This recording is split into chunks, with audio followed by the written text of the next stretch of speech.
Hi, ako si Jairo Bolledo, Rappler Reporter at kayo ay nakatutok sa Rappler Recap. Para po sa recap na ito ay pag-uusapan po natin ang kauna-unahang flood-related case na ifinal po sa ating mga korte courtesy of the Office of the Ombudsman laban po sa dating Ako Bicol representative na si Zaldico. Today, Tuesday, November 18, ay final na nga po ng Office of the Ombudsman ng kauna-unahang kaso na po ito sa Sandigan Bayan at ang akusado po dito ay si Zaldico. So dito po sa final na case, 3 set po ito. For Zaldico po, meron po siyang 3 kasong kinakaharap. Pumaharap po siya sa 2 magkaibang graft cases for Section 3E, Section 3H at meron din po siyang malversation of public funds. Yung graft po ay may kinalaman po doon sa corruption po. Under violation po ito ng Republic Act No. 3019 or the Anti-Graft and Corrupt Practices Act. Yung Section 3E po, may kinalaman po ito sa pagkukos po ng undue injury or bias po bilang isang public official sa part ni Zaldico. Samantala yung 3H naman po ay may kinalaman po doon sa financial or pecuniary interest na tinatawag or financial interest or business interest ni Zaldico or may kinalaman yung kanyang company na SunWest doon. At yun yung mga naging basis ng Ombudsman para i-file yung kanilang kaso sa Sandigan Bayan. Yung malversation of public funds naman po, may kinalaman po ito doon sa paggalaw ng public funds regardless kung ito ba ay kinilimbat mo or minisappropriate mo or ginastos mo ng hindi tama. Yan po ang 3 kasong kinakaharap ni Zaldico. Bukod po kay Zaldico, maharap din po sa mga kasong graft at malversation ang mga opisyalis po ng Department of Public Works and Highways, Mimaropa, regional directors, mga staff, mga chiefs po, sabi yan ni Assistant Ombudsman Miko Clavano. Bukod dito sa kay Zaldico, sa DPWH, maharap din po sa 2 kaso sa graft at malversation ang mga board of directors ng SunWest kung saan konektado itong si Zaldico. So ito pong kaso na ito, yung malversation at graft, ay nagmula po ito sa recommendation ng Independent Commission for Infrastructure or ICI sa pangunguna ni former Justice Andres Reyes na ifinal nila bilang recommendation sa Office of the Ombudsman noong September 29 po. Ngayon, after po ng filing nila ng recommendation ay nagkaroon po ng fact-finding or pag-check po ng ebidensya itong Office of the Ombudsman. Mas madali lang siya ng konti dahil meron ng mga initial evidence mula sa Commission on Audit, mula sa ICI, tapos after ng fact-finding ay umakyat ito sa preliminary investigation dito sa Ombudsman. Ngayon, importante po yung i-take note yung preliminary investigation dahil dito po yung stage ng complaint o ng reklamo kung saan nagde-decide po ang mga prosecutor or prosecutorial bodies katulad po ng DOJ at ng Ombudsman kung ipafile po ba nila yung reklamo sa korte at magiging kaso. At base nga po doon sa assessment ng Ombudsman, sabi ni Assistant Ombudsman at spokesperson ng Ombudsman na si Miko Clavano, nakahanap ang Ombudsman ng panel of prosecutors ng probable cause or sapat po na ebidensya para i-file yung mga kasong graft at malversation laban dito kay Zaldico, mga opisyalis ng DPWH at ng SunWest. Nag-ugat po itong mga kaso na to doon po sa pagbisita ng ICI or ng Independent Commission for Infrastructure at ng DPWH sa Nauhan, Oriental Mindoro kung saan nakita na yung 289 million or yung river dike na nasa 280 million pesos ay substandard. Hindi daw po naaayon yung mga specifications, hindi daw po naaayon yung perang inilabas para doon sa river dike na yun doon sa pagkakagawa.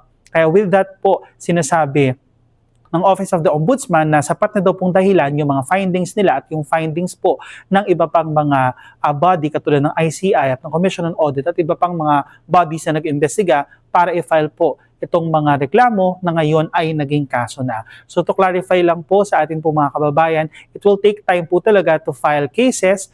Depende po yan sa bilis ng ating justice system o sa bilis ng ating mga opisyales dahil hindi po automatic po or automatiko na nagkakaroon po ng kaso ang isang tao. Siyempre magsisimula po ito sa pangangalap po ng ebidensya. Pag meron ka pong basihan para mag-file po or magsampa ng reklamo, sinasampa nyo po ang reklamo sa prosecutor. Ngayon, iba po ang nature ng corruption cases dahil dito po ay involve ang ating mga public official or ang mga opisyalis po ng gobyerno, ang mga reklamo po laban sa kanila ay maaari pong i-file sa Department of Justice, pero mas madalas ang humahawak po nito ay Office of the Ombudsman dahil ang Office of the Ombudsman po ang may mandato na humawak ng administrative o may kinalaman po sa katrabaho ng mga public officials at yung criminal aspect ng mga kaso na ito. Kaya po, after pa po nung maging reklamo, kaya pag reklamo po, ipafile mo sa Ombudsman or sa DOJ, doon pa po i-assess ito ng Ombudsman at ng Department of Justice at it may take weeks po. Katulad dito sa kaso ni Zaldico, September 29 na file yung complaint, tumakbo po ang buong October, halos lumagpas din po ng isang buwan bago po matapos ang preliminary investigation. Ngayon po, pag nakakita ng Ombudsman or ng DOJ na yung reklamo ay may sapat na basihan, magkakaroon sila ng preliminary investigation, titingnan nila yung mga initial evidence, pwede rin silang humingi ng counter affidavits po para po sa mga mula po sa mga respondents katulad ni Zaldico, kung saan sasagutin po nila yung mga allegations laban sa kanila at ito po ay bahagi, syempre, ng due process. Pagkasubmit po nila ng kanilang counter affidavits ay doon po mag-decide later on ang prosecutors. Kung hindi naman po magsasubmit ng counter affidavit ang mga tao, ang mga respondents katulad ni Zaldico, magiging automatic for submission na, for resolution, yung complaint po o yung assessment ng complaint ng ombudsman or ng prosecutor, kaya po doon nagkakaroon ng resolution. At yung resolution po na yon, doon po sasabihin ng ombudsman or ng DOJ kung nagde-desisyon ba sila na isampa itong kaso doon sa korte. At yun po ang nangyari dito kay Zaldico dahil po si Zaldico po ay congressman o mataas po ang kanyang salary grade at yung amount po na involved ay nakaspecify naman at meron pong lagpas po ng 1 million pesos, isinampa po itong mga kaso sa Sandigan Bayan. Yung mga kaso po kasi ng GRAF ay hindi lang po sa Sandigan Bayan under the Judiciary Reorganization Act at doon sa iba pang mga rules natin, may mga certain cases po na sa lower courts or sa regional trial courts po isinasampa. Katulad na lang po kung ang mga officials ay may salary grade lower than 27 at kung yung amount po doon sa GRAF cases ay hindi specified or yung amount po o yung sa GRAF cases po na yon ay less than 1 million pesos, ipinafile po yung mga kaso na yon sa lower courts at hindi sa Sandigan Bayan. Pero dito po sa kaso na ito ay ifinala ito sa Sandigan Bayan dahil nga po nasa 268 million, 88 million yung involved na allegedly dito sa malversation. Ngayon, ang tanong po, ano na pong mangyayari ngayon kay Zaldico? Kasalukuyan po siyang nasa ibang bansa, kaya po kung sakali man po na makikita ng Sandigan Bayan ay magkakaroon po ng sapat na dahilan para maglabas ng warrant sa kanya, iraraffle muna po ito sa specific na Sandigan Bayan Division. As likely, bukas daw po ang raffle, November 19, kung saan i-assign po itong mga kaso na to sa division at yung mga justices po, division of 3 po yun, 3 justices po ang involved sa isang division, sila po ang magdedesisyon kung lalabas po sila ng warrant. Kapag naglabas po sila ng warrant, magbibigay po ito ng many options sa ating pong government para maglabas or para maaresto itong si Zaldico na nasa Europe ngayon base po sa impormasyon ng ating mga otoridad. Pag meron na po kasing warrant, number 1 po na option ay yung cancellation ng passport dahil ito po ay magiging basis po ng ating mga prosecutor ng ombudsman para mag-file po ng petition for cancellation of passport sa atin pong Sandigan Bayan. At kapag nakita po ng Sandigan Bayan na may sapat na dahilan para kanselahin ang passport ni Zaldico, ay pwede na po siyang i-cancel ang passport niya at gagrant po ng korte yung cancellation na yon at yung korte po sa pagagrant po na yon ay uutusan ang Department of Foreign Affairs bilang in charge po sa ating mga passport na i-cancel yon at uutusin po ng korte yung mga otoridad natin na arestuhin na ng madalian itong si Zaldico. Yun po yung proseso ng cancellation of passport. Nangyari po at nakita natin yan sa kaso ni dating lawmaker din na si Arnie Teves kung saan naging basis po sa cancellation ng passport niya yung heinous crimes or severity of cases o yung bigat po ng mga kaso na kinakaharap niya. At sa kaso po ni Arnie Teves noon, isa sa mga naging basis yung murder at yung terrorism cases niya. Kaya sinabi ng korte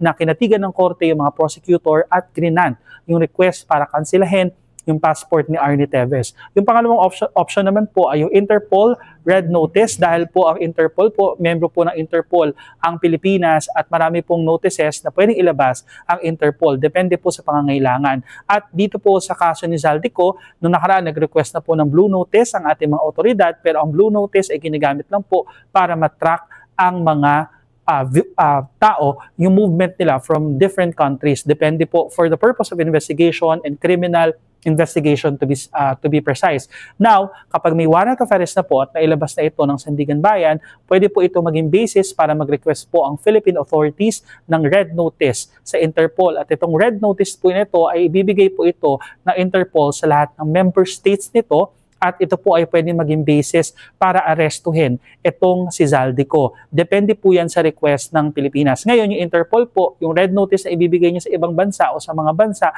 hindi po yun mandatory. Yun po yung tricky part doon. Dahil yun po ay merely request lang. Nasa sariling bansa pa rin po or nasa state pa rin po kung susundin niyo ba yung request ng Interpol, kung susundin niyo ba yung request ng Pilipinas para arestuhin yung si Zaldico, kasi nakadepende pa rin po, nagpe-prevail pa rin po ang local rules over international treaties or mga international requests. So ito po ang mangyayari at maaaring mangyari dito po sa kaso ni Zaldico. Sabi ni Assistant Ombudsman Nico Clavano, expect pa raw po ang pagpa-file ng more cases. Meron na po tayong mga complaints on the preliminary investigation level, meaning marapit na pong umabot sa punto na maglabas ng resolution ang mga prosecutors sa ombudsman. Pero bukod po sa ombudsman, may inaabangan din po tayong mga complaints na pending na rin for preliminary investigation naman sa Department of Justice. At base po sa mga naririnig natin at mga nakausap natin, ito pong mga DOJ complaints ay ipa-file naman po doon sa mga lower courts dahil yung mga involved po na mga officials ay lower than salary grade 27 ng kanilang salary grade, at yung mga involved po na amount of money